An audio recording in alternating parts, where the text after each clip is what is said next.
Hey everyone, welcome back to my channel, Nickel Notes Day Collectors. In today's video we are diving into the 1997 Australia 50-1 coin, the big dodecagonal 12-sided 50 that feels chunky in the hand and can still be found in change. We lines cover what it's worth, how to quickly assess condition like a pro, why some pieces soar in price, and a 40-point mint error checklist you can use to hunt sleepers. Stick around to the end for storage tips and how to sell for maximum money. If you new here, smash that like button so this guide reaches more Aussie stackers and coin roll hunters. Let's get started. Let's lock in the specs so you can screen fakes and clean coins fast. The 1997 50 was struck by the Royal Australian Mint, Canberra, in copper nickel, 75% copper, 25% nickel, weighs 15.55 grams, measures 31.51 millimeters, and has a plain edge, no reeds to snag your fingernail. On obverse is Queen Elizabeth II by Raphael Makhlouf, used in Australia from 1985-1998, and the reverse is the Australian coat of arms by Stuart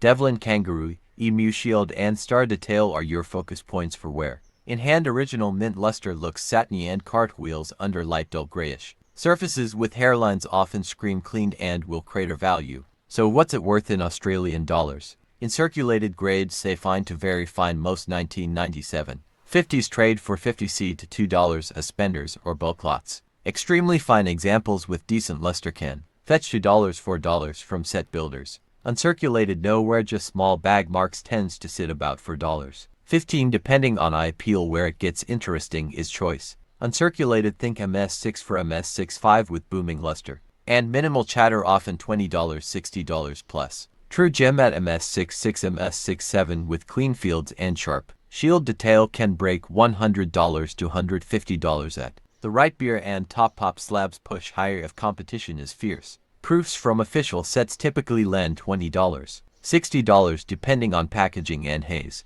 Before we jump into the checklist, learn a fast grading shorthand. Tilt the coin at 45 under a single light. On the reverse, inspect the emu feathers, kangaroo fur, and shield quarters, especially the cross-hatching and lion. On the obverse, check the diadem, jewels, and hair curls above the ear. If these high points are flat with no frost left, you in circulated territory. If they crisp with undisturbed bloom and only tiny bag marks, you might have a mint steak. Keeper, pull it aside for a closer look. Always compare both sides. One worn side means it's not unk.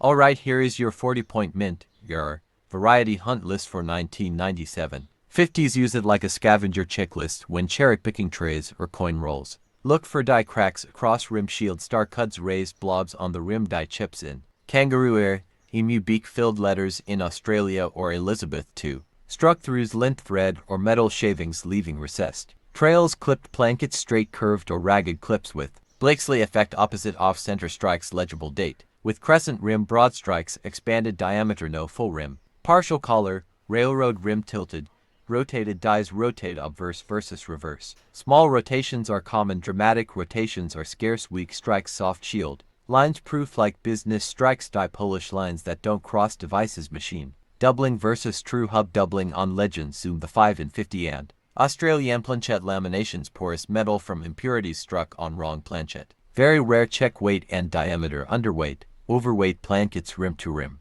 Die cracks, repunched details, or re-engraved feathers, misaligned dies, indents, multiple strikes, finning at the rim, delamination, blisters, ghosting, die sink, star detail, distortions, shield cross, misalignment, mirror-like fields on one side only, die fatigue, orange peel, frozen die, frost on devices, off metal toning patterns, natural versus chemical, post-strike damage, look-alikes, wheel marks, heat discoloration, avoid tooling or scratch repairs, cleaning hairlines. And finally, haze on proofs can be conserved professionally, don't DIY. That's 40 plus angles of attack to find premiums others miss. Error values swing with eye appeal and severity. As a guide, small die cracks, chips might bring $5, $20. Mid-sized cuds, neat struck through fibers, or partial collar pieces can fetch $30, $120. Handsome off-center strikes with full date jump to $150 for $100. Dramatic clips with textbook Blakesley effect, often $60 to $100, and genuine wrong planchette strikes or major multiple strike errors can climb $300, $800 plus. Photograph errors, well, diffuse lighting, 45 angle macro focus, and include a weight photo on a scale for credibility. Let's talk sets and proofs. The 1997 mint set proof set coins are Highly attractive with frosted devices and mirrored fields. Watch for toning and haze clear cameo contrast proofs do best. Keep all original packaging CUA blister and outer sleeve because complete sets sell faster and higher. If you crack a set for grading, store the packaging so a future beer can reunite it. Provenance helps when buying raw. Inspect for milkiness or hairlines under a loop. Proof should have mirror fields without swirls. Selling smart lists standout coins on platforms where Aussie decimal collectors hang out. Use clear titles Australia 1997, 50C gem UNC sharp, shield lines cartwheel luster and grade honestly. Provide front, back photos of video under light and wait to eliminate doubts for error coins. Sketch a quick overlay or use arrows in the photos to show the feature if you resubmitting to a grading service for top and pieces pre-screen ruthlessly. Fees make sense for coins with realistic MS66 plus potential or spectacular errors. Bulk common unk. Consider lotting them in small groups to move volume. Care and storage. Copper nickel loves fingerprints. Handle by the edges with cotton or nitrile gloves. Use non-PVC flips or rigid capsules. Silica gel in the storage box helps. Avoid polishing ever. If a coin looks hazy, do not clean. Ask a reputable professional about conservation. If the value justifies it, keep an inventory sheet noting weight, standout features, and where you found each coin. Change roll set that log turns casual hunting into a side hustle and preserves provenance if you upgrade. If this guide helped you sort your 1997 50s and build a sharper eye, hit subscribe, tap the bell icon and drop a comment with what you found, especially those off-centers, large cuds and crisp gimps. I post weekly deep dives on Australian decimals, error spotlights, live roll hunts and price watch updates, so you always know what's worth big money and what to skip. Share this video with a mate who still spends their shiny 50s, because the next sleeper might be sitting in their pocket right now. Happy hunting and eye lines. Catch you in the next one.